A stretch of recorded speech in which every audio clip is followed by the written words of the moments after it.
네, 다음은 생체 철학적 관점에서 본 도시 재생의 의미에 대한 주제로 발표해 주실 귀중한 한 분을 모시도록 하겠습니다.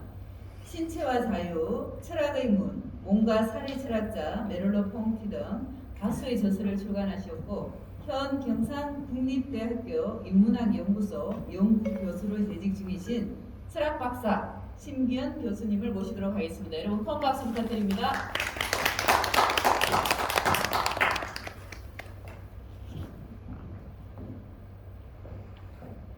반갑습니다. 방금 소개받은 심기현입니다. 추운데 옷을 입고 있었더니 지금 떨려가지고 얼어 죽을 것 같아요. 아까 회장님 그 인사 말씀을 들으면서 아까 좀 생각이 좀 복잡해졌어요. 제가 여기에서 강의를 준비를 했는데 제 강의가 어떤 의미가 있을까 걱정도 되고 그랬거든요. 그럼에도 불구하고 일단 진행을 해보도록 하겠습니다. 진행하기 전에 인문학에 대한 제 생각을 먼저 말씀을 드려야 도시재생이 생태철학적 관점에서 보는 도시재생이기 때문에 기존의 도시재생에 관한 제 견해가 조금 다르죠. 생태철학적 관점이라고 생각할 때 또 생태라는 개념에 대해서 저는 제 생각이 조금 있습니다. 또 더구나 자연이나 인간에 대해서도 저는 또 제 생각이 조금 달라요. 근데 이런 부분들이 여러분들의 동의를 받을 수 있을지 저는 잘 모르겠고 여기 계신 분들께서 이런 의견도 있구나라는 정도로 받아들여 주셨으면 감사하겠습니다. 우선 사실 인문학의 위기라고 얘기하는 것은 한 10여 년 전부터 이야기가 됐었거든요. 그때 인문학의 위기란 무엇이었을까 생각을 해보면 근대의 위기와 같이 맞물려 있습니다. 근대가 성하면서 화학이 발달하고 또 과학에 의해서 인간의 삶이 마치 풍요로워지는 듯한 있었거든요. 그렇게 해서 살다 보니 인간이 없어요. 인간도 사물처럼 취급되었고 자기가 주체인 줄 알았는데 어느 순간 스스로가 주체가 아니라는 것을 발견하게 됩니다. 결국 이 문제는 인간 소유로 가게 되고 이런 것들이 전부 인문학의 위기라고 저는 생각을 했습니다. 그러면 새로운 시대에 인문학은 새롭게 이해가 될 필요가 있겠죠. 그러면 뭐가 문제일까? 인간에 대한 정의를 새롭게 검토해봐야 되지 않을까 이런 생각을 했습니다. 인간이란 무엇일까? 우리는 늘 묻죠. 과거에서부터 지금까지 계속 물어오는데 인간은 본질로 정해질 수 없는 존재라고 생각을 합니다. 그냥 여기 있는 무수히 많은 존재들 중에 하나일 뿐이죠. 그런데 제가 인간으로 불린단 말이에요. 인간으로 불리기 때문에 저는 저를 중심으로 생각할 수밖에 없지만 문제는 제가 저 혼자 사는 존재가 아니잖아요. 여러분들도 공동체를 만들고 연대를 하고 함께 더불어 살아서 인간다운 삶을 살자. 이 인문학이긴 한데 문제는 인간이 인간들만의 관계에서 이루어지지 않고 있다는 점입니다. 그래서 인간은 연결된 존재이다. 이고 연결된 존재이기 때문에 저는 그렇게 생각을 해요. 인간 중심이라는 말을 정말 싫어하거든요. 인간적 관점에서 저의 관점, 다른 이의 관점도 있을 거예요. 다른 사람의 관점이 뭔지는 모르겠지만 다른 사람의 관점, 다른 존재의 관점, 이 비인간 존재까지도 마찬가지예요. 그런 존재들이 있다면 그런 존재들의 관점을 수용할 수 있는 정도밖에 저는 할 수가 없어요. 저는 인간이기 때문에 저의 관점밖에 가질 수 없고 다만 다른 관점이 있다는 것을 알려고 노력한다. 이게 새로운 인문학에 대한 출발점이 아닐까 이런 생각도 들고요. 생각이 많이 복잡했습니다.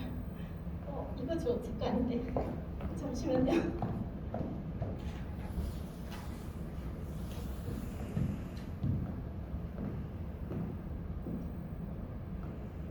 지금 시간이 10시 30분 거의 다 돼가는데 제가 잡담이 좀 길었고 10시 26분부터 시작을 했거든요. 그래서 11시 10분 정도까지 가급적 마치도록 하겠습니다. 원래 11시까지 해야 되는데 제 시간은 조금이라도 제가 생태 철학적 관점에서 본 도시 재생의 의미가 방금 말씀드렸다시피 제가 오늘 이렇게 말씀을 드리고 저는 어제 여기 장생포에 왔어요. 그 이전에 5월 13일에 제가 여기 만들어지기 전에 한 번 또 둘러보기도 했었고 도시재생이란 무엇일까 계속 생각을 해왔었어요. 저는 생태 공동체에 대해서 연구를 해왔고 이 생태 공동체와 도시재생을 어떻게 연결시킬 수 있을까 이렇게 고민을 했는데 어젯밤에 돌아보면서 사람이 정말 없더라고요. 여전히 없고 문화창고가 만들어지고 뭔가 활성화된다 하더라도 가게가 문을 다 닫았었어요.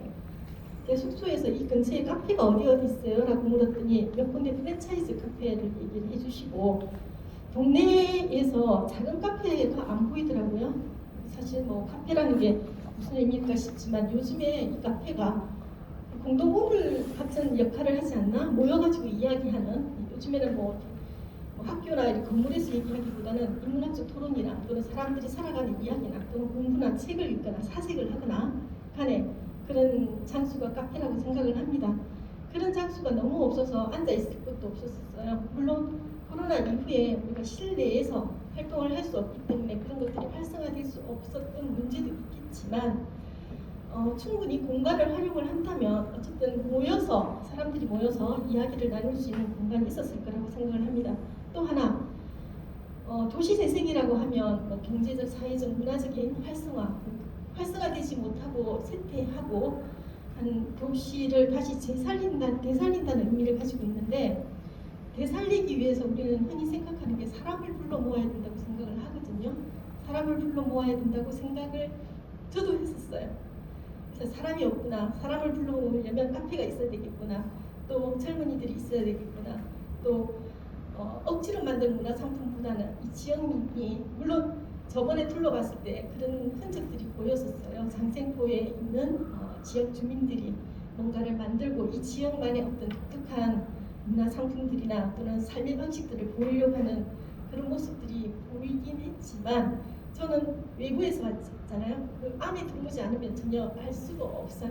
우리 현재 네트워크만이 굉장히 연결이 다 잘 돼 있는데 왜 우리는 연결시키지 않을까 뭐 이런 생각도 하고 어쨌든 어제는 생각이 좀 복잡했었거든요.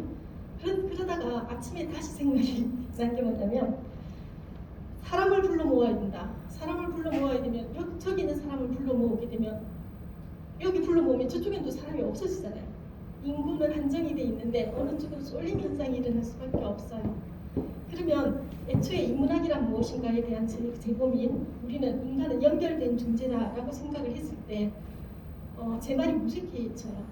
그래서 저는 인간이 모이지 않아도 적어도 존재하지 않을 수가 많지는 않잖아요. 어디에든지 간에 누군가는 있어요. 많지 않을 뿐이지 아주 한적하고 사람이 없다 하더라도 생기가 있는 마을이 있을 거예요. 시골이든 어디에든 가도 사람이 북적북적 나는 어떤 명동구리에서 사람들에게 떠밀려가는 그런 것이 활성화된 것일까? 그건 아니라고 보거든요. 사람이 2명 있건 3명 있건 10명 있건 그런데 사람만 있는 게 아니죠. 산도 있고 바다도 있고 돌멩이도 있고 건물들도 있을 거고 과거의 옛 흔적들이 다 남아있을 것입니다. 그 모든 것들이 바로 인간의 다른 모습이라고 생각을 해요. 그게 바로 저라고 얘기하는 것이죠. 우리는 연결된 존재이기 때문에. 그래서 제가 생각하는 도시재생은 바로 그런 관점에서 저는 접근을 하려고 생각을 합니다. 인구 감소의 문제만은 아니라는 거죠. 키워드가 개발, 재생, 생태입니다. 아마 짐작을 하셨을 거라고 생각을 합니다. 대한민국이 산업화에 들어서면서 우리가 되게 마음이 바빴죠. 유럽 사회는 이미 발달을 했고 과학은 17세기 이후에 엄청난 속도를 내고 발달해 왔는데 대한민국은 그렇지 못했었어요. 그러다 보니 속도를 내고 효율성을 강조하고 개발의 시대가 되었습니다. 처음에 이제 인문학의 위기와 근대 학문의 위기를 제가 묶어서 말씀을 드렸었는데 우리도 마찬가지죠. 개발의 시대를 겪으면서 뭔가가 잘못된다는 것을 깨닫기 시작을 했었습니다. 그리고 나서 이제 정책적으로 도시재생이라는 어떤 프로젝트가 기획이 되기 시작을 했고 도시재생법이 만들어지고 그리고 문재인 정부에 와서는 그게 구체화되기 시작을 했다고 합니다. 그런데 현 정부에서 시작되고 있는 도시재생과 그 이전에 시작되었던 도시재생과 분명한 차이가 있다라고 말들은 하거든요. 근데 제가 볼 때는 어떤 차이일까 사실 그걸 모르겠더라고요. 일단 개념적으로는 바뀌어야 된다라고 생각을 하는 것 같고 그렇게 바뀌어야 된다고 생각을 하는 것 자체만으로도 저는 일단 일부 진전했다라고 생각을 합니다. 재생이란 무엇일까요? 다들 아시다시피 쇠락하고 죽어가는 그 도시를 다시 살린다는 의미로 재생이 되겠죠. 되살려낸다라고 얘기를 하는데 도시를 되살려낸다는 말이에요. 지금 도시 재생이라는 얘기는. 그럼 도시는 무엇일까? 이 부분도 생각을 해봐야 돼요. 그 다음 장에서 말씀을 드리고 그리고 개발의 시대에서 우리가 또 점검해봐야 되는 게 뭐냐면 자연에 대한 우리의 태도입니다. 우리는 자연을 어떤 태도로 대했는가, 이 자연을 어떤 태도로 대했는가라는 문제는 인간을 어떻게 대했는가라는 문제와 좀 맞물려 있다고 생각을 해요. 다시 한번 반복해서 말씀드리지만 인간은 연결된 존재라고 얘기했죠. 그러면 자연도 인간이라고 얘기하는 거예요. 각각은 다 몸을 가지고 있는 물질적인 요소가 있어요. 우리는 관념적인 존재가 아니에요. 현실을 살아가는 존재이기 때문에 나도 몸을 가지고 있고 자연도 몸을 가지고 있어요. 근데 이 몸들이 다 다른 몸일 뿐이라는 것이죠. 인간들도 다 다르잖아요. 여기 있는 여러분들과 저도 신체적 구조가 다 다르고 또 키도 다르고 머리카락 색깔도 다르고 다 달라요. 그런데 어떤 유사성을 묶어서 인간이라는 범주 속에 넣을 뿐이거든요. 그럼 그 유사성의 범주에 넣을 때 그 기준으로 삼는 게 무엇인가에 따라서 인간이거나 또는 비인간의 어떤 범주가 정해질 거란 말이에요. 그러니까 우리는 그런 것들을 다 이제 고려한 가운데에서 볼 때 우리는 각각 다른 차별적인 차이를 가진 또는 다양한 몸이라는 것을 알 수가 있습니다. 그런 점에서 볼 때 개발의 시대에 인간이 자연을 도구화하고 대서해서 인간만을 위한 삶을 만들어 갔을 때 우리는 인간이 바로 자기 자신을 소외시켰다는 것을 처음에는 몰랐다는 것이죠. 그러다가 뒤에 알게 된 것이고, 그래서 우리는 그 대상화하는 것에 대해서 어떤 비판적이고 또 반성적인 태도를 가져야 되는 것이 아닐까 이런 생각을 합니다. 그렇다면 재생이 처음에 도시재생이라는 말이 시작이 되었을 때 문제로 삼았던 것은 제가 보기에 문제로 삼았던 것은 이 재생이 개발의 다른 얼굴이었다는 거예요. 그렇기 때문에 재생이 아니죠. 그냥 개발이에요. 여전히 개발이고 그러다 보니 상권을 개발하고 건물 짓고 나면 또 사람이 안 모여요. 그럼 또 폐허가 되고 도시는 유령도시가 되어갑니다. 이런 것들이 반복이 되거든요. 진주에도 혁신도시가 있고 거기에 사람들이 모여가지고 또 집값이 막 올라가요. 그런데 사람들이 안 모이죠. 또 어디에 또 짓는데요. 지금 가자동에 짓는다고 난리가 나거든요. 또 거기에 집값이 엄청 올라가요. 재밌어요. 쳐다보고 있으면. 저 집값이면 우리 집을 한 10채는 사겠다. 뭐 이런 생각이 들 정도로 엄청 올라가면서 이게 과연 옳은 도시재생일까? 그리고 도시재생의 모습들을 보면 벽화사업도 많이 하잖아요. 진주에도 제가 울산 얘기를 안 하고 제가 진주 얘기할게요. 왜냐하면 제가 함부로 울산 이야기를 할 수가 없습니다. 그렇죠? 작은 얘기했다가 제가 알지도 못하면서 얘기하기 때문에. 그런데 비슷비슷할 거라고 생각해요. 사실은 흘러가는 모양새가 비슷비슷할 거라고 생각하는데 망경동에서도 마찬가지예요. 지금 망경동이 굉장히 오래된 마을이고 낡은 마을이죠. 낡았다라고 표현을 해요. 그래서 쇠락한 마을이라고 얘기를 하는데 저는 모르겠어요. 제가 초등학교를 거기서 나왔거든요. 저는 여전히 거기 가면 정겨워요. 그 근처에 대밭도 있고요. 난강도 있고 오래된 카페도 있고 거리도 이뻐요. 그냥 청소만 좀 제대로 했으면 좋겠어요. 어지러져 있으니까 지저분할 뿐인데 그 거리를 깨끗하게 청소를 한다면 거기에 사는 사람들이 불편해서 떠나는 것은 개인의 문제죠. 그걸 뭐라고 할 수는 없어요. 그렇죠? 그런데 거기 있는 사람들이 자기가 살고 있던 지역이기 때문에 어쨌든 편안합니다. 그곳에서 자기 삶을 만들어 간단 말이에요. 그런데 외부적 시각에서 저곳은 쇠락한 마을이니까 우리가 재생시켜야겠다 라고 얘기해서 일반적인 기획에 의해서 마을을 프로젝트를 만들어가요. 그런데 정작 그 마을에 있는 사람들은 어떨까요? 떠나게 됩니다. 그 마을. 제가 망경동으로 이사를 하다가 못 간 이유가 너무 많이 올라서 그랬어요. 어떻게 이렇게 오를 수가 있지? 라는 생각 때문에 그곳은 제가 움직이기가 편해서 가려고 했는 건데 도저히 안 되는 거죠. 거기에 살던 사람들도 이제 집을 팔고 비싸게 오르니까 더 좋은 곳으로 가려고 하는데 더 좋은 곳으로 간다고 했을 때 그 더 좋은 곳이란 말이 도대체는 무엇일까? 저는 그걸 잘 모르겠어요. 사람들 기준에서 뭐가 더 좋은 것일까? 도대체 어떤 기준을 갖고 더 좋고 더 나쁜 것을 얘기하는 것일까? 사람들은 왜 자기가 가지고 있는 어떤 가치, 그 고유성에 대해서 생각해보지 못하는 것일까? 뭐 이런 생각들을 조금 해봤었어요. 그래서 이 문제 생태에 있어서 우리는 자연에 대한 새로운 이해 그리고 무엇이든 어떤 특정한 기준을 보편적 기준으로 삼아서 그것을 대상화하는 어떤 태도를 바꿔야 되지 않을까 이런 생각을 합니다. 그런 점에서 제가 오늘 얘기하는 개발, 재생, 생태가 가장 중요한 키워드라고 생각을 합니다. 이거 다 아시죠? 발트 베냐민의 역사철학 태제에서 나오는 그림인데 그림하고 이제 글이에요. 제가 정말 좋아하는 그림이에요. 파울 클레의 새로운 천사라는 그림인데 그림에 대한 설명 그냥 읽어볼게요. 제가 설명하는 것보다 이건 읽는 게 좋습니다. 파울 클레의 그림 중에서 새로운 천사라는 작품이 있다. 천사는 자신이 의지하고 있는 어떤 것으로부터 금방이라도 멀어지려는 듯이 그려져 있다. 그의 눈은 째져 있으며 입을 벌려져 있고 날개를 활짝 펼쳐져 있다. 역사의 천사는 필경 이런 모습을 하고 있으리라. 그는 얼굴을 과거 쪽으로 돌리고 있다. 일련의 사건들이 우리 앞에 출현하는 지점에서 천사는 오로지 파국만을 본다. 잔해 위에 잔해가 끊임없이 쌓이고 그 잔해들이 자신의 발 아래 내동댕이 쳐지는 그런 파국을 그는 아마도 머물고 싶어할 것이다. 죽은 자들을 일으키고 산산이 파괴된 것들을 다시 끌어맞추려 할 것이다. 하지만 낙원으로부터 폭풍이 불어온다. 폭풍은 천사의 날개를 부풀릴 뿐만 아니라 너무나도 강하게 불어와 천사는 날개를 접을 수도 없다. 천사는 미래를 등지고 있지만 폭풍은 천사를 간단 없이 미래의 방향으로 떠밀고 있다. 그러는 동안 그의 앞에서 잔해의 더미들은 하늘까지 솟구쳐 쌓인다. 이 부분이죠. 우리가 진보라고 부르는 것, 그것이 바로 이 폭풍이다. 우리는 진보와 발전, 성장을 이야기하지만 사실은 그것들이 가지고 있는 폭력성 앞에서 어쩔 줄 몰라하는 이 천사의 모습을 발견하게 될 것이라고 생각합니다.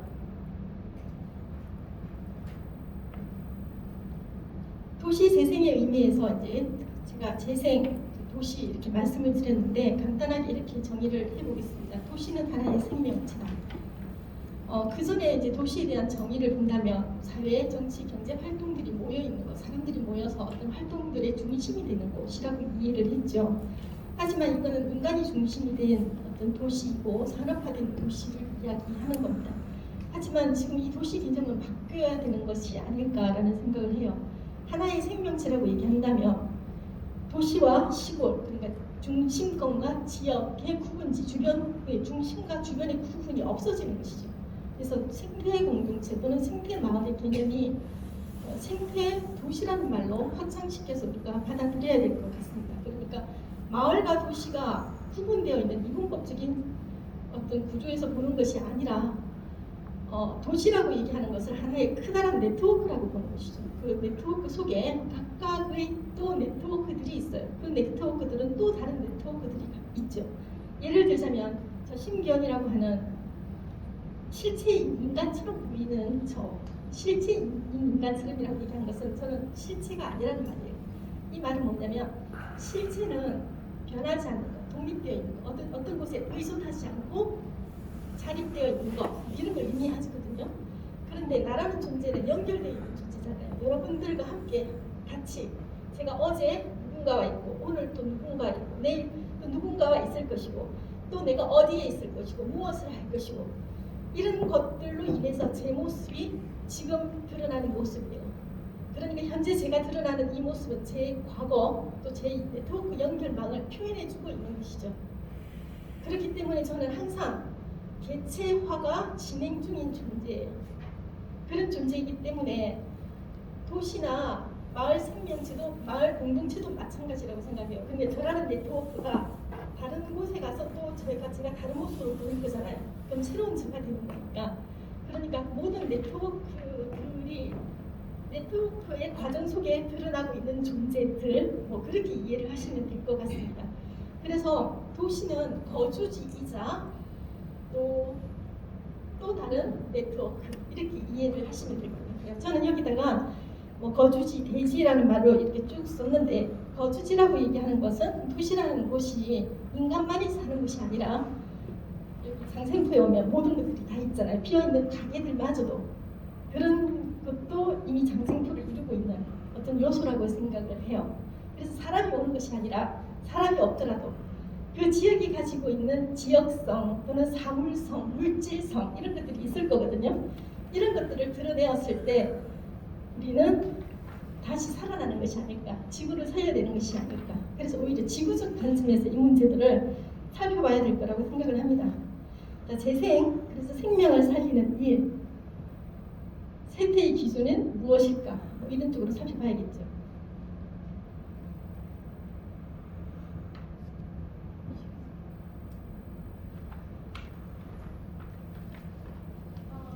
쇠퇴하는 도시, 이거 만들 때는 이거 엄청 고민해서 가져왔는데 사실 이거는 아까 얘기한 것이 다여가지고 별로 할 얘기가 없어요. 이 그림 뒷면이 뭐냐면 그거예요. 보이십니까? 그냥 그 사람들이 없는 셔터가 내려져 있는데 여기 잘 보시면요, 나는 떠나고 싶다 막 이렇게 쓰여져 있어요. 떠나고 싶은 게 뭐 때문에? 죄송합니다, 이거 아니야. 이게 이거는 사람이 없는 도시라는 것이죠. 일단 넘어가서 이 부분에서 다시 좀 더 얘기할게요. 자, 이게 왜 이러죠? 선생님 어떡하죠? 죄송합니다.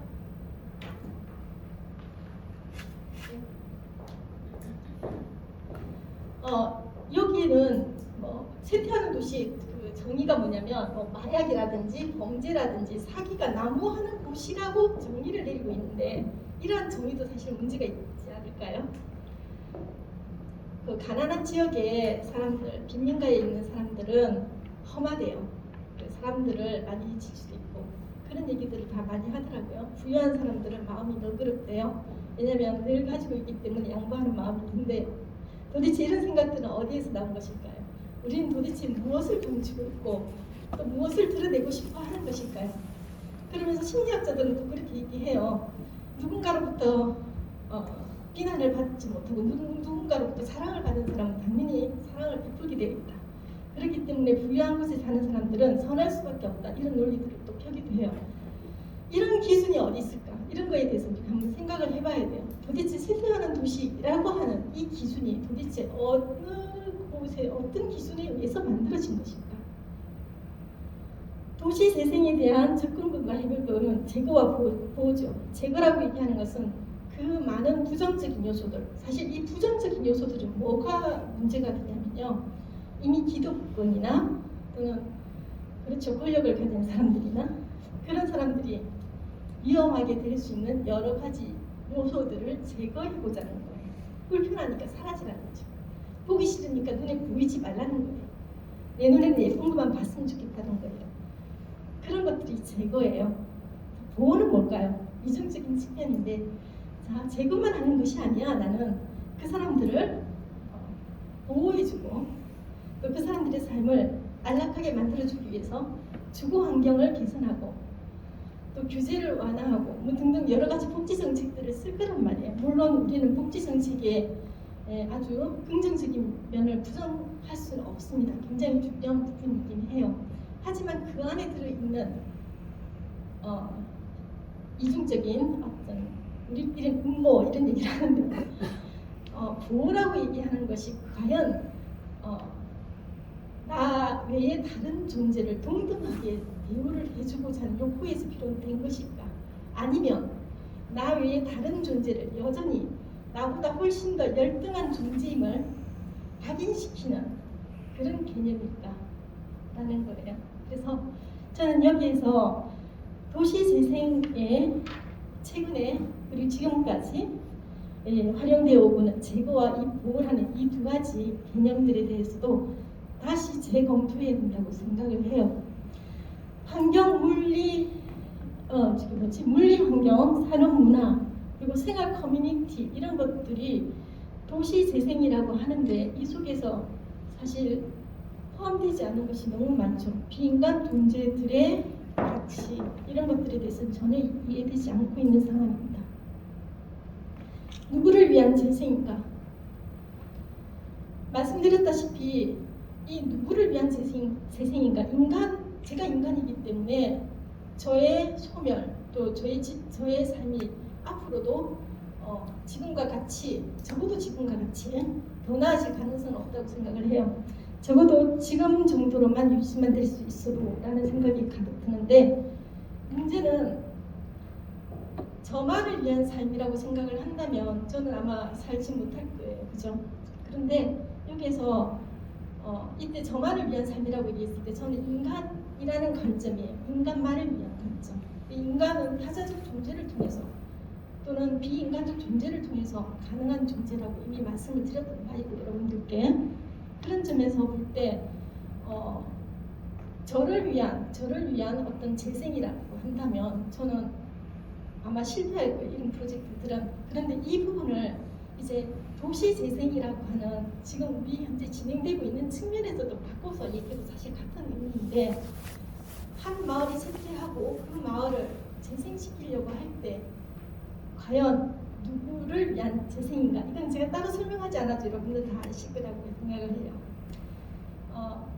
아까 망경동 제가 얘기를 했죠. 제가 살고 있는 진주라는 지역의 망경동을 말씀을 드렸는데, 그 지역이 개발되면서 제가 동네를 둘러봤더니 그런 얘기를 하더라고요. 부산이나 서울이나 여기에서 사람들이 다 와서 건물을 샀대요. 그렇게 해서 그 가격이 올라갔다고 얘기를 해요. 아까 가격이 많이 올라갔다는 얘기를 할 때, 그러면 아까 그쪽에 살고 있는 사람들은 어떨까요? 일단 떠났다고 말씀을 드렸잖아요.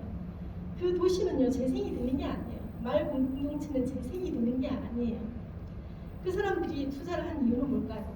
마을을 살리기 위해서 진주시에서 어떤 기획을 했겠죠. 그래서 젊은이들이 와서 어떤 창업도 했을 테고 또는 버스킹도 하고 사람들을 불러 모았을 거란 말이에요. 근데 그런 과정 중에 여러 가지 건물들이 만들어지고 나서 그게 상권이 발달을 할 거고, 그리고 상권이 발달을 했지만 그 주변의 주택은 어떻게 될까요? 계속 쇠퇴해가고, 주택들은 다시 리모델링해서 또 카페로 만들고, 거기에 거주하는 사람은 점점 없어져요. 그나마 그곳에서 살고자 하는 사람들은 살 수가 없죠. 사람들이 놀러 와서 시끄럽게 하고 하는 바람에 살 수가 없어요. 사실 벽화마을도 사실 그렇잖아요. 예쁘게 꾸몄지만 어떻습니까? 그곳에 있는 사람들은 너무 싫대요. 우리는 가서 사진 찍고 되게 좋았거든요. 그런데 저도 한두 번 가보고 나니까 벽화마을 재미가 없어요. 어디가 똑같아요. 어디가 똑같은 그림이고, 나중에 심지어는 화가들의 그림도 올려놓고 만화가의 그림도 올려놓고, 굳이 거기 가서 봐도 되나? 온 곳이 다 천사를 하게 있어요. 저 몇 번 천사 됐거든요. 근데 천사 그만하고 싶다는 생각도 들고, 이제는 독특한 어떤 그 마을의 특색이 없어질 뿐만 아니라 그곳에 살고 있는 사람들은 너무너무 괴로워했었어요. 이것이 마을 재생일까? 굉장히 의문이 많이 들죠. 호시어레인을 제가 한번 찾아봤어요. 그 멜버른, 호주에 있는 멜버른에 있는 한 골목이잖아요. 여기도 마찬가지로 벽화가 있습니다. 여러분들도 아시겠지만 여기에서부터 이제 그래피티 아트가 시작이 되었다라고 얘기할 정도로 굉장히 성공적인 곳이에요. 그런데 호시어레인은 골목길인데 이미 상업화된 골목이에요. 이 상업화된 골목이 침체되어서 슬럼화된 거잖아요. 그리고 젊은이들이 이곳에서 낙서를 막 하는 그냥 하나의 낙서장이었는데 그 시에서는 그걸 그대로 살린 거예요. 하지마가 아니라 그래 마음껏 그림을 그려봐 라고 이야기를 한 것이죠. 마음껏 그림을 그려봐. 그랬더니 젊은이들이 그때서야 자기가 가지고 있던 어떤 로망들, 일종의 기존 세력에 대한 저항의식이겠죠. 이런 것들을 그림으로 표현해내면서 명소가 된 거예요. 그럼 우리의 벽화마을하고 어떤 차이가 있을까 좀 생각을 해봤거든요. 우리의 벽화마을은 거주민들이 살 수 없게 만드는 벽화마을이었었어요. 근데 호시어레이는 어차피 사업 공간이에요. 근데 거주민들이 있는 곳이 아니에요.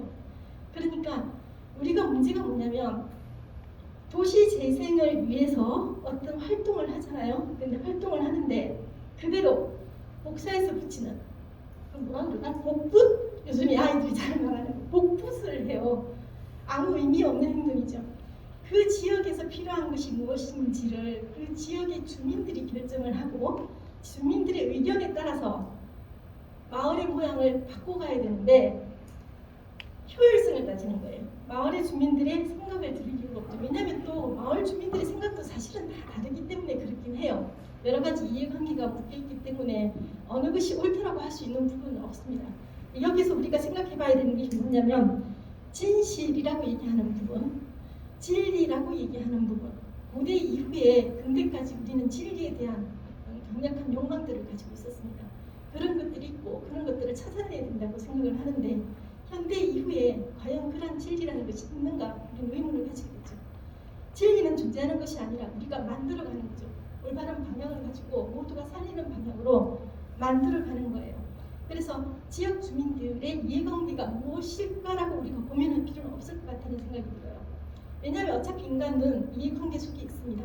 그 이해관계 속에 있으면서 누가 더 이익이고 누가 더 해로운 것인가를 다루는 것 자체가 이미 편가르기밖에 안 되거든요. 그러면 우리가 인정해야 될 거, 누구나 욕망을 가지고 있다. 누구나 자기 이익을 위해서 행동한다라는 것을 일단 전제로 가지는 것은 어떨까? 다만 이 이익을 위한 행동들이 남을 해하는 행동들이라면 우리는 당연히 제재해야 될 거예요. 그건 있을 수가 없는 일이죠. 그래서 그 주민의 생각을 드러내고 있는 그 말의 이면에 뒷면에 무엇이 감추어져 있을까를 생각하지 말고 현재 그 사람이 드러내고 있는 행동, 그 행동의 방향성을 끌고 나가는 쪽으로 우리가 어떤 문제들을 해결해야 하는 것은 아닐까. 그렇지 않으면 결코 우리는 성공할 수 없을 거라고 생각을 해요. 데카르트 이후에 코비투가 가장 영향력을 끼치고 있는 게 뭐냐면 생각하는 존재죠. 이 생각하는 존재는 나 위에 다른 사람의 생각을 결코 알 수 없다는 거예요. 유아론입니다. 다른 사람과 연결될 도리가 없어요. 이 유아론을 깨치는 방법은 딱 하나예요. 그 사람의 마음을 이해하는 것이 아니라 그 사람의 행위를 보는 거예요. 우리는 행위를 통해서 자기 존재를 드러내야 돼요. 원래 내 마음이 이래 이런 건 없습니다. 그냥 그 사람의 행위를 통해서 그 사람의 마음이 무엇인가를 우리는 알 수 있을 뿐이죠. 어느 쪽이 더 불행한가? 제가 여기 컨트리사이드하고 어반 가져왔죠. 도시와 이제 마을의 구분인데 여러분들은 어디가 좋으세요? 도시하고 저 도시 좋아요. 그런데 직장 생활을 오래 하신 분들 나는 자연인이 되고 싶어 이렇게 하시거든요. 제 동생도 이제 오랜 세월 동안 이제 회사 생활을 하다 보니 산에 가고 싶은가 봐요. 퇴임하면 산에 가요. 지금 산 사고 여기다가 뭐 농막 짓고 난리 났어요. 너 그러고 싶어? 그러고 싶어. 그래 그래라 이제 이러고 말았는데 저는 도시가 좋더라고요. 그러면 봅시다. 자, 여기에서 우리가 생태라고 얘기했을 때 도시는 생태가 아닐까요? 자연이 생태일까요? 도시 재생을 하면 그 녹화 사업 사실 되게 중요하긴 해요. 제가 출장을 가서 이렇게 일본이든 어디든 살펴봤거든요. 도시 재생을 위해서 아파트를 만드는데 이 아파트를 획일화시키지 않고 그 나름의 의미들이 있어요. 각각의 개인들이 고유한 개인이잖아요. 그죠? 고유한 개인들이 자기가 살고 있는 집의 모양을 바꿀 수 있게 다변적인 공간들을 만들어 가더라고요. 그래서 아파트가 획일적이지 않았었어요. 그리고 집합 주거단지도 있었거든요. 집합 주거단지 속에서도 보면 자연이 그 안에 들어있었어요. 태양광 전지부터 시작해서 연못이 흐르고 물이 흐르고 온통 자연과 더불어 있었거든요. 기본적인 거 우리가 도시재생 또는 생태라고 얘기할 때 이런 우리가 알고 있는 자연, 그죠? 우리가 알고 있는 이러한 자연적인 요소를 그 마을의 도시 속에 끌어들여온 모습을 봤었어요. 근데요, 저는 그런 생각이 듭니다. 인간이란 존재가 본질적으로 이러이러한 존재라고 규정할 수 없는 그런 것에 동의를 한다면 마찬가지로 자연에 대해서도 우리가 자연은 그러하다고 말을 할 수 있는 것은 없어요. 자연은요, 바로 이곳이에요. 이곳. 그러니까 아까 자연적 존재가 몸적 존재이고 인간적 존재도 몸적 존재이죠. 인간인 저도 자연과의 관계에서 또는 다른 타자와의 관계에서 개체화되어 가는 존재, 만들어져 가는 존재이고 철학에서는 이걸 실존이라고 이야기를 하죠. 마찬가지예요. 자연도 인간과의 관계를 통해서 스스로의 모습을 변화시켜 갈 거예요. 그러면 도시도 자연이고요. 시골도 자연이고요. 바다도 자연이고요. 모든 것은 자연이에요. 인간에 의해서 구성이 되는 자연이라는 의미가 아니라 스스로가 인간에 의해서 구성된 자연이라는 것은 칸트적 의식이에요. 인간이 자연을 만들어간 거거든요. 그런데 그게 아니라 인간과 자연이 서로 관계를 맺으면서 스스로를 진화시켜 나간 거라고 봐요.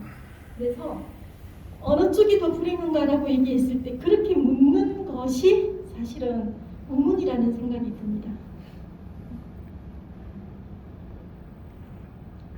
인류세와 도시재생, 지금 우리 시대를 인류세라고 하는 거 여러분 아시죠? 도시재생의 모습이 여전히 개발의 다른 모습이다라고 우리가 확인하는 것은 지금 우리 시대가 인류세이기 때문에 그래요. 혹자들은 이제 인류세란 말을 사실 들을 그 계기가 별로 없죠. 강연을 듣거나 또는 공부를 따로 하지 않은 일상어가 아니기 때문에 그래서 인류가 내는 세금이냐 이 소리를 되게 많이 들었어요. 근데 생각해보니까 그것도 맞는 것 같긴 해요. 우리가 인간으로 인해서 야기된 이러한 세대이기 때문에 인류세가 맞긴 하죠. 지금 인류세의 문제가 되는 것은 환경위기입니다. 그래서 지금 환경위기도 우리에게 아주 중요한 화두가 됐죠. 그런데 참 재밌는 게 뭐냐면 이 환경위기라는 것 때문에 우리가 하는 모든 행동들이 또 개발의 모습이라고 얘기하는 거예요. 이걸 통해서 내가 어떻게 얻어먹을까? 뭐 이런 생각들을 하는 거죠. 우리는 결코 이 인류세로부터 벗어날 길이 없을지도 모릅니다. 어쩌면 우리는 그냥 이 상태로 죽어가야 될지도 몰라요. 그런데 조금이라도 지속 가능할 수 있는 방법이 없을까? 우리가 할 수 있는 일은 저는 거기밖에 없다고 생각해요. 인간이 살아있는 한 사실 그렇죠.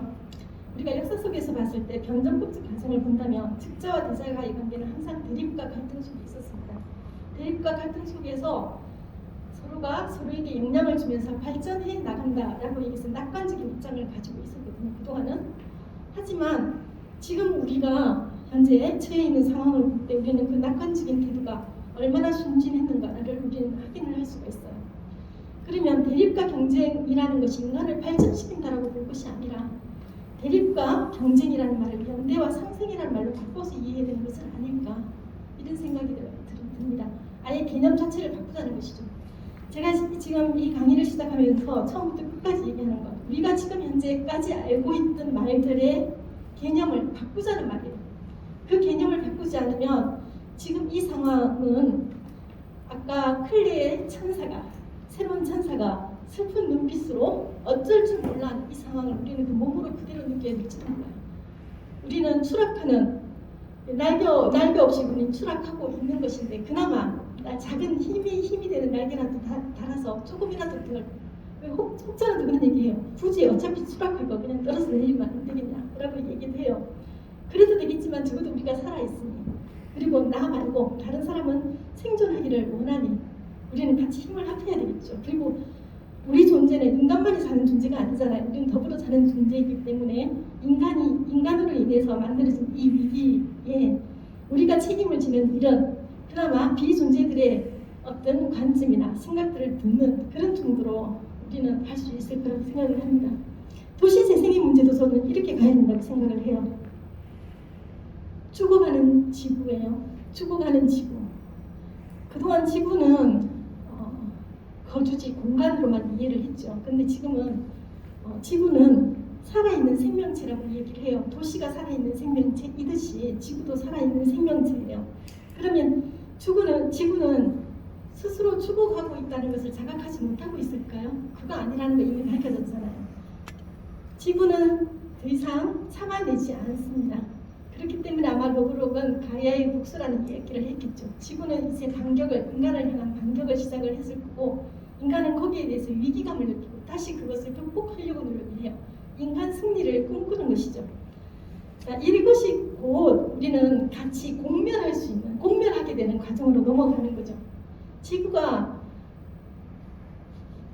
자기 목소리를 내기 시작을 했다면 우리는 어떻게 해야 될까요? 그 목소리에 아까 귀를 기울여야 된다고 얘기했죠. 많이 힘드시죠, 제 얘기에. 자, 대안으로서의 생태도시 보겠습니다. 도시 재생이 아니라 그래서 저는 생태도시라고 얘기해야 되겠다는 생각을 해요. 생태, 생명, 공생 여기에 더해서 스마트 생태도시라고 얘기를 해야 되겠죠. 여기에서 우리는 자연과 기술에 대한 새로운 개념들을 만들어낼 거예요. 이런 부분들을 지금 얘기를 다 못해서 제가 여러분들에게 방향성만 제시할 수밖에 없을 것 같다는 생각이 들었었어요. 그래서 강의를 시작할 때 되게 답답했던 게 내가 하는 이 이야기가 여러분들에게 어떻게 이해가 될까 이런 고민들을 많이 했던 거고요. 자, 지속 가능한 생태 도시를 위해서 생태적 장으로서의 네트워크를 이해해야 된다고 저는 생각을 합니다. 생태 패러다임이죠. 이쪽이 생태 패러다임. 자, 그러면 생태 패러다임 속에 존재하는, 열심히 찾았어요. 이거 찾는데 저기 인간도 있고요. 저게 뭘까요? 북극곰인가요? 그냥 막 가져왔는데 사실 막 일부러 막 가지고 왔어요. 제가 선택할 권리는 없어요. 그냥 수없이 많은 것들 중에 그냥 뭐가 더 중요하고 제가 어떻게 선택을 하겠습니까?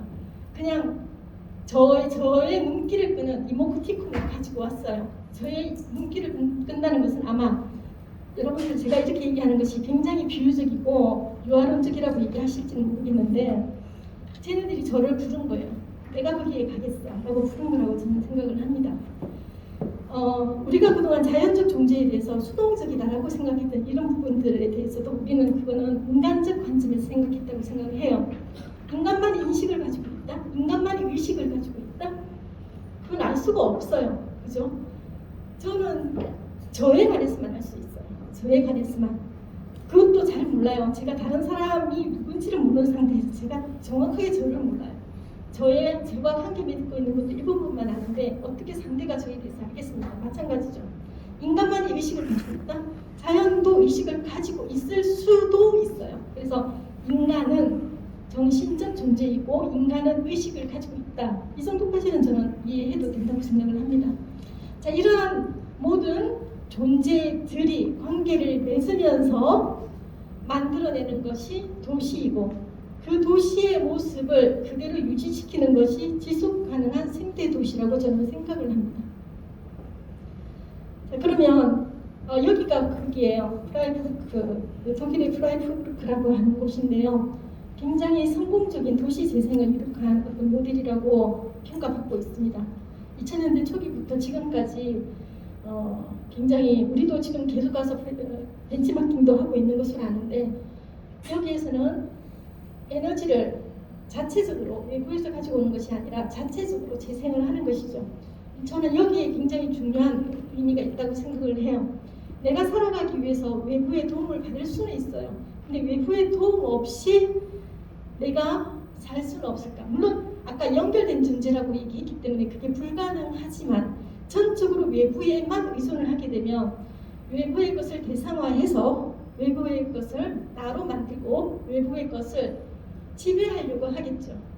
그러지 않은 안에서 서로가 서로 이렇게 연대를 한다면 적어도 내가 재생해내고 내가 뭔가를 생산해내고 타인이 뭔가를 생산해내고 그런 것들을 서로 나눌 수 있는 그런 모습들이 생태도시가 이루어져야 되는 모습인데 프라이부르크에서는 그런 모습들이 굉장히 잘 보이고 있습니다. 그래서 이 도시의 모습을 보면서 우리가 복합 유기체로서의 우리의 삶이 가능할지도 모른다.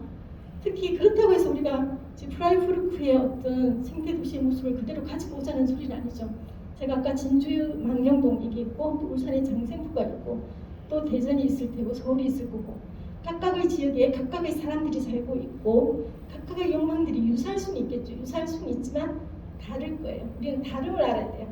똑같은 것에 관심을 갖지 말고 다른 것에 관심을 가지고 그 다른 것을 살리는 것이 우리 모두가 사는 것이 아닐까라는 생각이 듭니다.